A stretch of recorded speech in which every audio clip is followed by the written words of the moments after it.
I see a lot of people struggling with this kind of situation whereby you have a scroll bar here and you want to be snapping from one page to another. You want to be having a smooth behavior when you're snapping from one page to another. If you look at what I'm having here, between this my blue and black box here, when I'm in between them, it's staying at a specific position. And I want, when I'm in this kind of situation, I want it to move to black. I don't want it to be staying within two boxes. What you're going to do in this case is to head to the whole container of these boxes here and give it a scroll snap type of mandatory.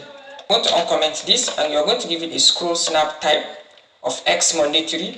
Then you're going to head to each and every box here, because each one here is a single div here. This blue is a single div, this red is a single div. So you're going to target the whole divs here. As you can see, I have a scroll and you target the div and you're going to give it a scroll snap align to be center. So when I uncomment this and I save here, now by the time I'm scrolling, I'm in between this blue and black box. If I release it, it's going to head to black.